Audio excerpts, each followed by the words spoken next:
So, good morning or good night, depending on where you are in the world, and welcome to another interview of the Shield Dude on a Couch. I'm your host, Hector, and today I'm joined by Marko Tervonen. He's a guitar player in the band The Crown, a Swedish death metal band that's been around since 1999, their first album. So, yeah, 25 years. So, Marko, how are you today? I'm doing good, man. Actually, this is quite funny. A lot of people say that we started 1999 when Well, we the first released. album, yeah. Yeah, the very first album was actually released 1995 when we were called Crown of Thorns. That's the whole Ah, thing. okay. Yeah. So we did two albums under the name Crown of Thorns, and then we got signed to Metal Blade, and we did the Hell Is Here album, 1999. So yeah, but it depends how you look at it. But the band sort of started already 1990, so that's how old we are, man. Yeah. Yeah. I was trying to get you to look younger, and you're dating. So yeah, so full circle. After so many years, you decide to name the album "Crown of Thorns," which is the Yeah. original band name. And this album really it irks to those like late '90s, like Swedish death metal sound. So Mm. I was reading that you guys, when you were working on this album, you worked a little differently. You had the artwork before the music. Why did you guys decide to do that way? That was one sort of intentional decision to make it a bit different, the final result, and Magnus left the band like 2 years ago, and me and him usually always wrote the music like 50-50 in the band, and it was one of those things that when he left the band, I was sort of became the main songwriter, and I really tried to figure out a sort of different approach to everything. And one thing that struck me was that let's reverse the process a bit, because always artwork comes in so late, uh, basically when you've done all the songs and stuff and you try to figure out a cool cover. But like already 2 years ago, I decided let's start with the cover artwork. So the cover artwork has been done for 2 years, almost 2 years, and I really wanted to try that approach, that let's do something we're proud of and then we like, and be inspired by that, and sort of guide everything towards that, like what type of songs does belong in there, and that sort of thing.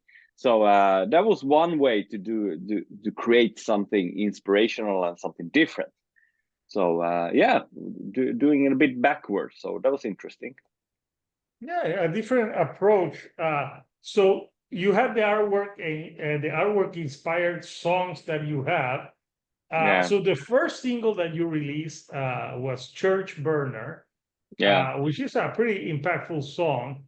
Tell me a little bit about the background of that song.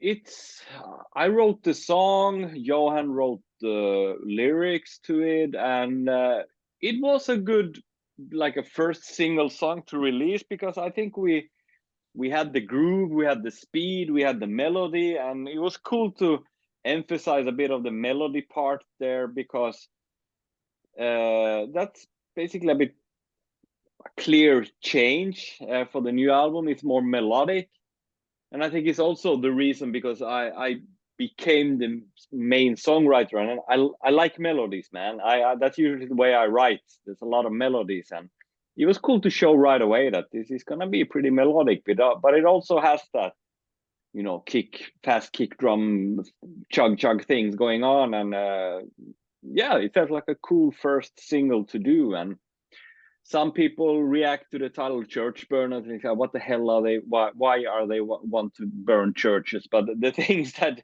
it's never as obvious as you think when it comes to the Yeah, no, I crown. I was mean, reading the lyrics. It's it has not as nothing to clear do cut. with Yeah, it has something more to with religion, but obviously putting church burner is gonna get people's attention. yeah.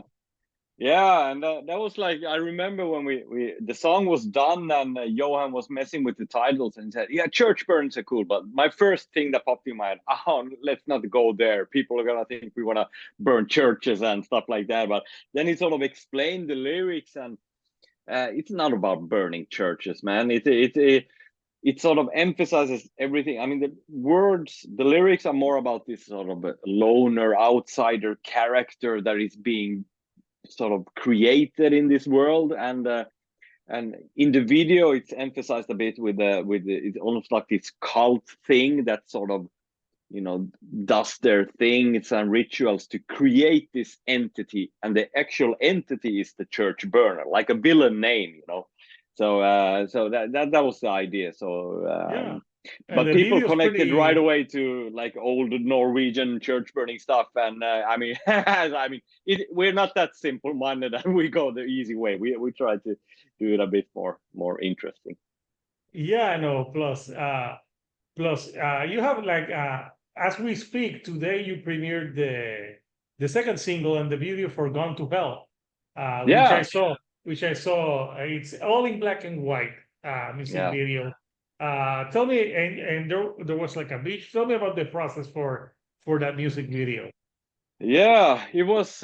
We shot the performance parts during the same day, and we really wanted them to have a different vibe. So if church burner performance stuff was colors, it suited it. Everything. We had this beautiful big warehouse where we recorded it, and when we did the Gun to Hell part, we sort of turned off the lights and kept it really dark, and also the feel of the song "Gone to Hell" it's not about sort of energy or aggression. It's more about mellow song, and it has this haunting sort of melancholic melody going through it, and so it's a totally different vibe. And we said that, I mean, my reflection of, I love music videos, and it's always quite simple in that sense that when you see something in black and white, you feel it more.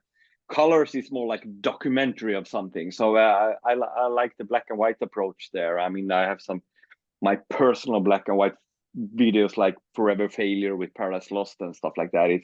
And but for my approach, it suited more the song. It has this more a different feel to it. So and we also wanted it to push it as a video, because I think that if we want to surprise people, I don't think we surprise people with speed and aggression. I think people kind of know that we can do it, but be able to show that we have different sides in our creative process that creates like slower songs, heavier songs.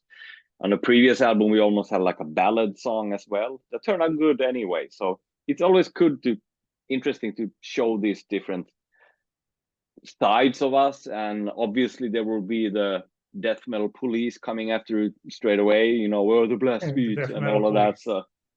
So that's just the way it is, but it's cool to surprise people a bit. Yeah, but you've been, you guys being in the game so long that Yeah, I'm guessing you like to experiment, change things up. So yeah, you don't want to be like that band that keeps putting out the same stuff. Uh, yeah, you and know, that's always been the goal and intention with us. I mean, of course we like to play fast, but it also comes to the point that, okay, we're not going to play fast just for the sake of fast. I mean, you need to come up with some good music, and I don't mind having the high tempo stuff, but it is also a bit challenging to take the tempo down and try to explore some other areas. And as you said, we've done this before, so it's still quite funny that people's reactions are, oh, this doesn't sound like Under the Whip or something like that. I mean, like old songs, fast songs. Like, yeah, it doesn't sound like it. Of course, it doesn't sound like it. So, and people are afraid that we have sort of mellowed down. But I mean, that part has always been a part of our music. You know, there are heavy lower tempo songs on every album, so it's not a big surprise. yeah. And on this one, so if people buy the normal version, it's 10 tracks, but I actually got to listen to the free bonus tracks All right. because of Okay. the promo included the free bonus tracks. Yeah. Uh, I really like the opening song, "I Hunt with the Devil." Yeah. It's just a great title. So tell me a little bit about that one, if you can tell me. Yeah, it's a cool song, and that was Matthias, our new bass player. He came up with that song, and I wouldn't say quite early in the stage, somewhere in the middle, and we messed with it around. I mean, he did a simple demo of it, but then we sort of worked on in the rehearsal place, and it's all his riffs. I maybe tweaked some of the riffs and twisted around something and prolonged some parts and whatever. And Johan came in and did the lyrics, and it's quite a cool lyric actually. I know he mentioned that a few years ago already. It's basically a sort of because it has a bit of a rough, some punkish feel to it in a good way, and very death metal sounding. So it's basically a lyrics, his expression on his experience of growing up with horror movies. So that's basically the sort of the lyric content of it. So and yeah, we, as every band, you struggle with the song order structure, because that actually means something to us still, even this is 45 days, but we think about the song order and stuff like that. So it made sense to open the album with it. Actually, it's kind of you can even open it with something super extreme or something super different, but in this case, it felt that this is like a solid death metal song, man. Let's open with that, and then add the surprises later on, so to say. Yeah, and for this album as well, you decided to do like a change in the guitar tuning as well. Yeah. Why did you decide to tune up to D from C? Like, I don't know a lot about, I don't know shit about guitars. Yeah. So I'm like, it's interesting, but maybe you can let me know, like, why did you decide that? Yeah, it was actually thanks to our new drummer Michael, because he's an old friend, and he's a huge fan of the Crown as well. And he was very early on in like a couple of first rehearsals. He just asked us, "Why do you tune down?" I was starting to think about it. Why the hell do we tune down? Because we started out with standard tuning, and later on the Possessed 13 album, we tuned down all the way to C. Crowning Terror was in D. So and when we were in C, we sort of stayed there and never thought twice about it. But the thing is that, like on albums like Corpus Speed, Venom, Royal Destroyer, there are these sort of thrashy songs there as well, and it's not optimal to be down in C when you do this chuggy It's gonna have a chuggy. different sound, yeah. Yeah. So when he said that, I started to think about it, and the next songs I was sort of working on and demoing at home, I tuned up the guitar. I was like, shit, it becomes something different. Because the weird thing with tuning is that if you not play guitar, is that if I pick up a guitar, start to create something or try to come up something, I create different stuff depending on the tuning, because that's how you sort of feel the notes. And I mean, so if you have a very, very down tuned guitar, you tend to write in a certain way. So when I tuned it up, I started to write more up there, with more thrashier stuff, and that's cool. That's cool. That was another intentional decision to make it a bit different. Okay. Yeah, I'm guessing at this point of your career, maybe you can do songs in different tuning to have like different sounds and make it still sound like the Crown. Yeah, that's a cool thing. I mean, the 4 first albums, they're standard E tuning, and then we went down to D, and then we were down in C for a few albums. I mean, of course, the sort of sound, the riffs, and the vibe will always be there. It just adds a different flavor in the end, depending on the tuning. So that's kind of cool. So because I think I was maybe one of those during Possessed 13 that wanted to tune down, because I wanted to be fat and heavy and all of that. But the thing is that we don't play only that. We still have that thrash and punk energy in the song. So it made sense actually to tune up. Actually, Michael wanted us to go back to E. I mean, standard tuning, but I chicken out and said, "Oh, whoa. Maybe let's make this in baby steps, and let's see next album maybe we can go to E tuning." But it's kind of cool. Because It's a if it would simple be in way. E, it would have been like super fast. Yeah, but it adds just a different thing, just a complete different vibe. I mean, if you do like an open chord, it's very different when you listen to the full production. If it's or I mean, it's quite a difference Mhm. from C to E. It's quite many semitones there, so it's yeah, it's an interesting approach. Yeah, this would be interesting for all the guitar aficionados, like Yeah, to know why you did that decision. So let me show the artwork of the record, which was the first thing you had for 2 years. So here's the album artwork. yeah, So yeah, tell me a little bit about the album artwork. Obviously, you see the guy with the crown, of Thorns yeah. and everything. Yeah, as I said, we did this 2 years ago, and the sort of only thing we decided on when we went in with the ideas was that it would be so cool to actually use a bridge from our hometown in Trollhättan. So this is the original idea. This is a well-known bridge in our hometown. Obviously, we crownified it, with some extra stuff, but Yes. this is based on the original bridge. But the first version that our good friend Giannis Nakos from Greece sort of presented to us, this bridge part was a very, very small part back in the image. And there was a lot of things, going on, and there was a lot of colors and very different thing, more almost like an old school Dan Seagrave type of thing. So there was actually nothing wrong with it in that sense, but a couple of weeks went by and we just felt that we need something else if we intentionally want to move forward. I mean, let's leave the colors. I mean, we had very colorful covers on Cobra Speed Venom and Royal Destroyer, and Yeah, the last ones basic were a lot of colors. Yeah. yeah. So there was one late evening, I was at home and I just opened up the artwork, and I started messing with it, and I saved this little piece of the bridge and I deleted everything else, and I deleted the colors and went rogue on the contrast, and then I sent it back to Giannis, the guy. I was like, no, this is much better approach, and he probably cried when I raped his sort of artwork or something. But so that was quite a shock for him, but he actually admitted, and then a couple of Yeah. weeks later it's like, this is cool. I mean, that was also a way for us to push him away from out of his comfort zone, because he does usually very, very beautiful, half digital stuff. I mean, it's very, very nice, but we just felt that we need to go the other way. So Makes it sense. So yeah. maybe what And you also should do, since you yeah. change his artwork, when you do the next album, just send him your guitar parts and he will change your guitar parts.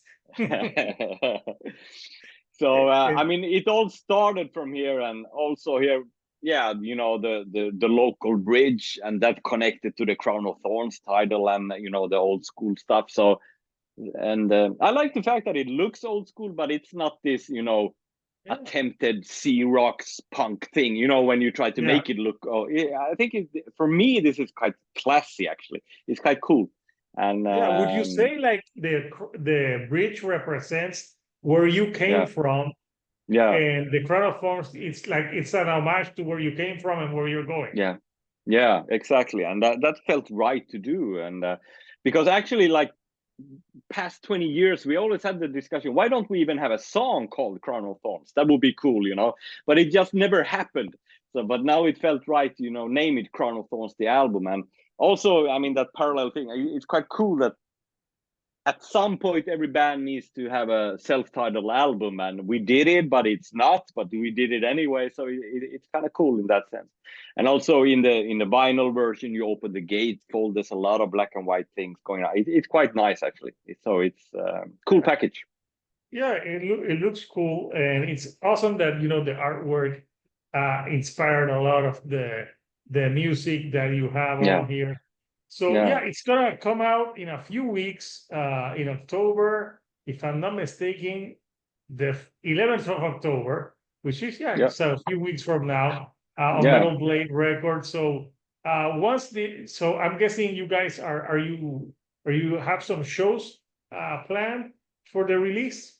Yeah, we have a pretty big show in November in in Sweden, Gothenburg. It's gonna be quite cool with friends with the, playing with the Dark Funeral, and also in Nasreen are coming, and that's Gothenburg, pretty. I've never heard of that city. I'm kidding. Yeah, and but actually, sort of to go on and push the album and promote it, we're a bit late with the planning. We should have already something concrete done, but we are right now in the middle of it. So I would say that somewhere early 2025, early spring or something like that, we will seriously start to Yeah, travel because the no world one and do some wants shows. to tour in December when Yeah, in when hot, it's. in good, nice countries, of course, not in cold Europe. Oh yeah, if you come to, like, you say, yeah, let's start the tour in Puerto Rico, it's gonna be That would be nice. No problems, man. Let's but go but to not in Tenerife or Sweden. something. Yeah. So the album almost out.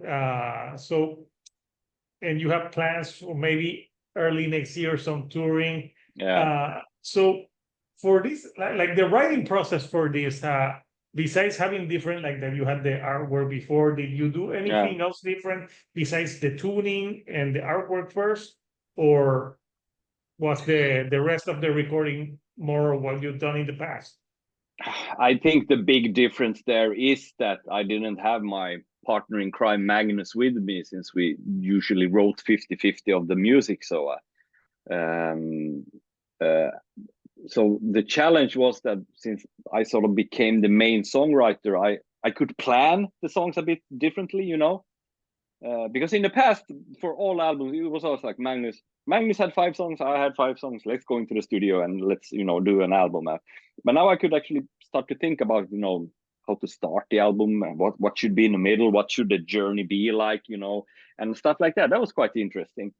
And I mean, since I write most of the songs and I am the melody guy, I like melodies that but quite melodic. A lot of those things, hooks, and that I really like. So that was very different. But I must admit that there was a lot of sort of pressure, feeling it that, oh shit, can I pull this off? And I wrote a lot of songs. I think I wrote foundation to like 19 or 20 songs in the end, and then I started to figure out what does belong in this album, what type of styles, how should we combine it? And so it was quite challenging, and but I'm happy with the flow that we have on the album.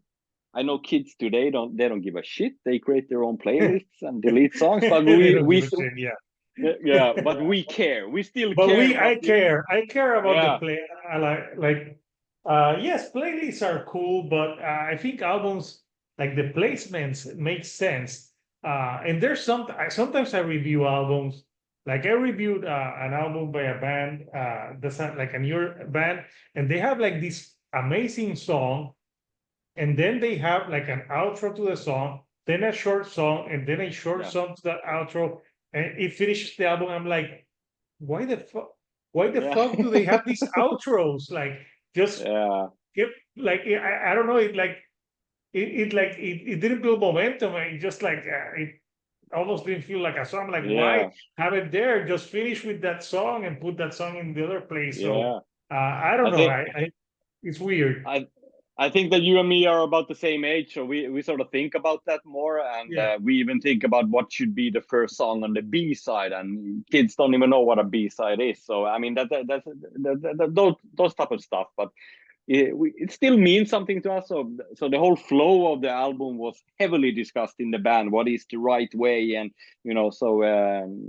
that's cool. I mean, and then you add the bonus stuff that was actually intended to be on the album, the main album. That was the thing. But then, sort of Yeah, and they're all business great. wise, They're all yeah, great tracks, absolutely, and that was quite the struggle as always, because I mean, the first idea we had was like, okay, these are the songs, this is the album, and if someone wants bonus tracks, fuck you, you ain't getting anything else than these songs. But unfortunately, reality works in different way. I mean, we work with a record label, they want bonus songs to promote different formats, so we had to sort of, okay, some of the songs Yeah. needs to be bonus, and that's where the pain in I the ass think they begins. don't do that as much, but I remember like at the end of the 90s, beginning of the 2000s, I Yeah. hate it when they did that. They would, because I used to buy albums on release day, and then you get the album, and like 3 months later, they're like, the special edition. You're like, God Yeah. damn it! Like, I know, but today that whole thing, it's a bit old fashioned because it doesn't make sense. I mean, sure, if you buy the digipack version, you will get the yeah, bonus songs, but in the end, I mean, what the hell? You can go to Spotify and hear the bonus songs anyway. So yeah. they're available. I mean, and that's why I feel a bit at ease regarding the bonus tracks, because it would be terrible if the bonus tracks wouldn't be as available to people, because that's the goal. I want them to hear the songs, but in the end, I know they go to Spotify or another service and they can hear all the songs. So, Yeah, they can but hear all the mm, songs. Not like in the past then that you had to buy. yeah, Uh, yeah. and So you were like, it's damn it, now I have to buy another album. And something that doesn't make sense anymore. I don't think bands should put out greatest hits. What the hell for? yeah, Like, no, like no, no. I mean, like Motley Crue, how many freaking greatest hits albums can you make? oh, It's quite ridiculous, you know.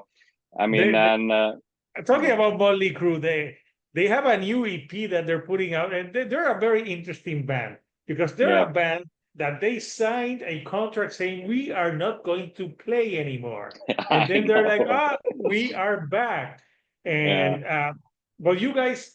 Because you guys, you don't, because people say no, don't shit on older bands. There's older bands, if you can still play at the same level, like yeah, Metallica, you guys, Dark Tranquility, In Flames, yeah, then it doesn't care. But if you are like half-assing and your singer sounds yeah. like he's going to be out of breath, then you should retire. Yeah, I agree. I mean, age is it's age is what it is. But for me, when I look at the band thing, and after every album, it's like, should we do another album?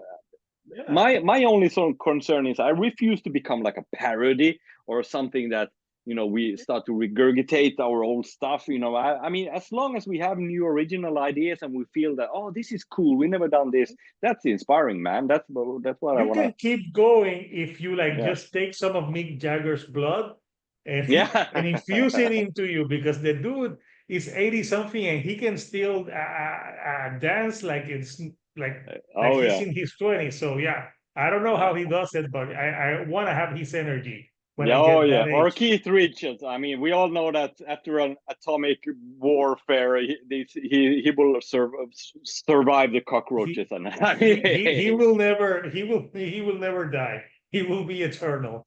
yeah. So Marco, I know you have more stuff. You have to talk to more people, so I don't want to take much more of your time. So before I let you go, anything else that you'd like to say to the Crown fans before we go? Oh, just stay tuned to our social medias, because as I said, we're a bit late with the planning of tours and shows, but we are doing tours and shows, and we are planning to hit countries and territories we've never been before as well. That's one of my goals. I want to reach out to new people, and hopefully we can find a good way to cover new territory. That's also very, very inspirational.